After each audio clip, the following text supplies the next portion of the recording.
नमस्कार दोस्तों, मैं अमरेश तिवारी आप सभी को बीच कक्षा 10 क्षितिज भाग 2 का 5वां अध्याय काव्यखंड से 5वां अध्याय का उत्साह का द्वितीय भाग अर्थात अट नहीं रही है काव्य का प्रस्तुतिकरण करने जा रहा हूँ और इसके अर्थ को हम जानेंगे।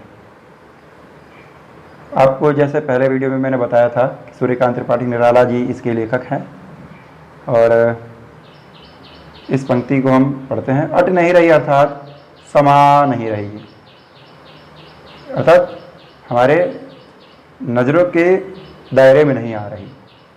तो यहाँ अट नहीं रही किसके बारे में कहा गया है? प्रस्तुत पंक्ति में आप फागुन के महीने का वर्णन देखेंगे और उसके अंदर के में जो परिवर्तन है वह सूर्यकांत त्रिपाठी निराला जी ने प्रस्तुत किया है। तो आइए पहले हम इसके सारांश को समझ लेते हैं। अट नहीं रही है। कविता फागुन की मादकता को प्रकट करती है। कवि फागुन की सर्वव्यापक सुंदरता को अनेक संदर्भों में देखता है। जब मन प्रसन्न हो तो हर तरफ फागुन का ही सौंदर्य और उल्लास दिखाई पड़ता है। सुंदर शब्दों के चयन और एवं लय ने कविता को भी फागुन की ही तरह सुंदर एवं ललित बना दिया है। तो आप देख सकते हैं कि जिस प्रकार से हमने वर्णन किया फागुन की सौंदर्यता का वर्णन है जो कि एक उल्लास दिखाई दे रहा है। इस संदर्भ में आगे हम कविता का पठन करते हैं। अट नहीं रही है, अट नहीं रही है आभा फागुन की तन सट नहीं रही है। कहीं सांस लेते हो घर घर भर देते हो, उड़ने को नभ में तुम पर पर कर देते हो। आंख हटाता हूं तो हट नहीं रही है।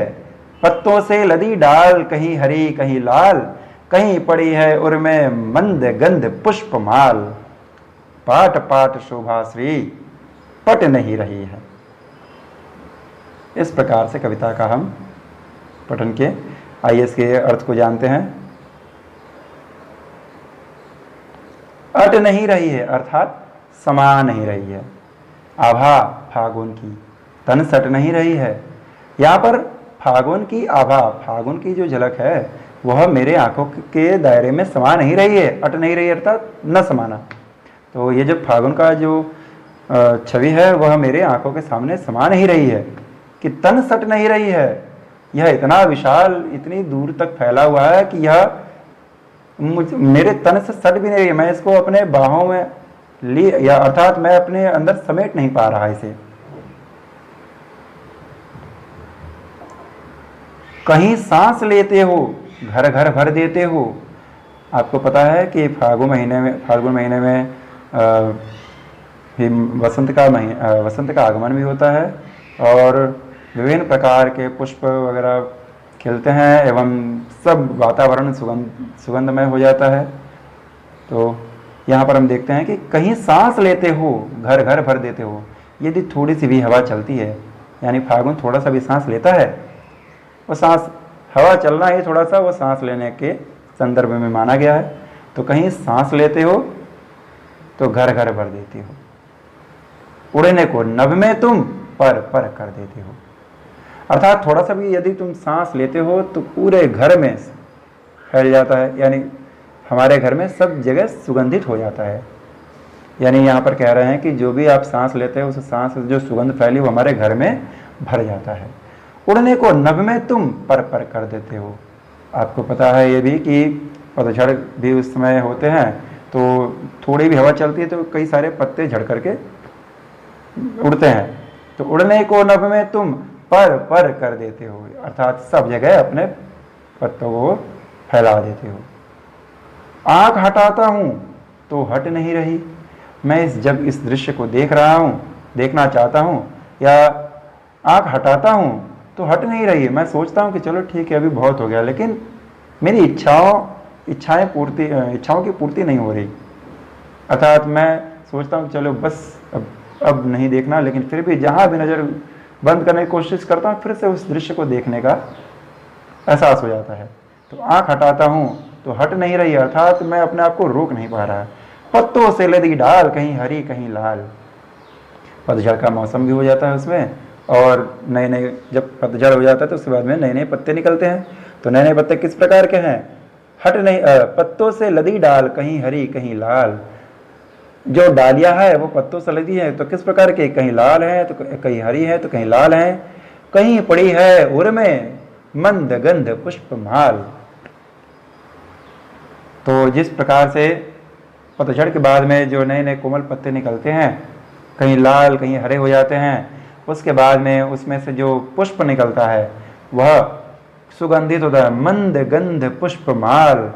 जो मंद गंध, मंद अर्थात जो मध्यम हल्की हल्की खुशबू आती है, जो मंद गंध की मंद गंध आती है, अर्थात बहुत ही हल्की खुशबू, हल्की हल्की खुशबू चारों दिशाओं की हवाओं में फैली रहती है, वह पुष्पमाल की तरह उन डालियों पर लगती है। ठीक है, तो जो डालियां, जिन डालियों पे हरे हरे लाल लाल पत्ते निकले हैं या फूल खिले हैं, वह मंद गंध की जो फूल लदे है, वह ऐसा लगता है कि जैसे उनके उर में, उनके गले में एक माला की तरह लटक रहे हैं। तो पाट पाट शोभा की, पाट पाट शोभा की पट नहीं रही है, अर्थात सब जगह की जो, अर्थात पाट पाट, पाट पाट अर्थात जगह जगह, शोभाश्री, शोभाश्री अर्थात सुंदरता, यानी ये जो जगह जगह सौंदर्यता फैली हुई है वह पट नहीं रही है, वह मेरे आंखों में समा नहीं रही है। अर्थात मैं जहाँ भी देखता हूँ सब जगह मुझे एक नई क्रांति का एहसास हो रहा है, नई चेतना का एहसास हो रहा है, जिसमें फागुन के महीने का वर्णन दिख रहा है और इसके अंदर में कहीं हरे हरे पत्ते दिखाई दे रहे हैं, कहीं मंद गंध के पुष्प वाले माला दिखाई दे रहे हैं। तो ये सारे दृश्य को हर जगह मैं देख रहा हूँ और इसलिए ये शोभा मैं अपने आंखों में समा नहीं पा रहा हूँ। अर्थात जहाँ देखूँ वहाँ यह मेरे आंखों को दूर दूर तक दिखते ही जा रहा है, वह कम नहीं हो रहा है, मेरी इच्छाओं की पूर्ति नहीं हो पा रही इसे बिना देखे। और जहाँ जहाँ भी तुम थोड़ी भी हवा बहाते हो तो वह सब जगह घर को सुगंधित कर देता है। इस प्रकार से कभी फिर से कहते हैं कि अट नहीं रही है आबा फागुन की तन सट नहीं रही है। इसलिए फागुन की महिमा को यह गायन कर रहे हैं कि मैं जो भी जिस भी जगह देख रहा हूँ मुझे सब जगह नई नई चेतनाएं दिखाई दे रही हैं और जिसे मैं अपने अंदर समा नहीं पा रहा हूँ। ठीक है, इस प्रकार से आप सभी को उम्मीद करता हूँ कि ये वीडियो पसंद आएगा, तो कृपया लाइक शेयर कमेंट अवश्य कीजिएगा। जो भी त्रुटियाँ हो या अच्छाइयाँ हो वो भी आप वर्णन कीजिएगा ताकि अगले वीडियो में मैं इन चीज़ों को सुधार पाऊँ। धन्यवाद।